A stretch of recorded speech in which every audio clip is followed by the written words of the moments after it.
नमस्कार विद्यार्थी मित्रांनो, ॲक्च्युअर्स अकॅडमी चॅनलवर आपलं स्वागत आहे। आज आपण पाहणार आहे कॅल्क्युलेशनचा भाग 1। यामध्ये शिकणार आहे आपण वर्ग काढण्याची पद्धत आणि वर्ग काढण्यासाठी कोणते दोन अंकी या संख्यांसाठी वर्ग काढण्यात। पहिली संख्या आहे मित्रांनो तुमचं 53। 53 चा वर्ग कसा काढायचा?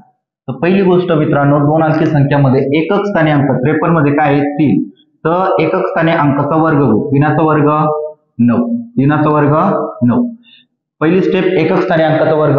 दुसरी स्टेप एकक स्थानी आणि समोरचा या दोघा अंकांचा गुणाकार।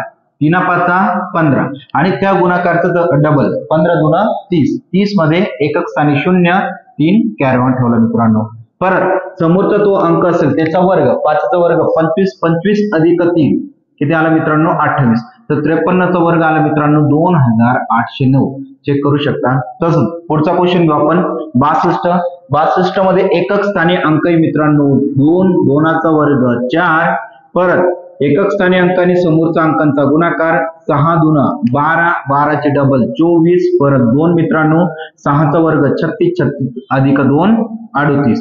तर 62 चा वर्ग आला मित्रांनो 3844। पुढचा क्वेश्चन घेणार आहे मित्रांनो 71। 71 चा वर्ग सांगणार आहे मी तुम्हाला। एकक स्थानी अंक 1 आहे, एकाचा वर्ग 1। परत 1 आणि समोरचा एकक स्थानी अंक आणि समोरचा अंकाचा गुणाकार, तर 7 1 7 आणि 7 चे डबल किती 7 2 14। परत 1 7 चा वर्ग 49, 49 अधिक 1 50, 5041। 71 चा वर्ग। परत 85 चा वर्ग घेणार आहे मित्रांनो। एकक स्थानी 5 असेल तर काय करायचं, 5 चा वर्ग 25, 5 चा वर्ग 25 आणि समोर 8 आहे, 8 चा पुढचा अंक 9, 8 9 72, 7225 हे आले 85 चा वर्ग। तसंच मी तुम्हाला प्रॅक्टिसला 4 क्वेश्चन देतोय। एक 57 चा वर्ग, एक 89 चा वर्ग, एक 75 चा वर्ग, एक 92 चा वर्ग। हे यांचे उत्तर तुम्ही कमेंट मध्ये मला नक्कीच कमेंट करा। धन्यवाद मित्रांनो, भेटू पुढचा क्लास मध्ये।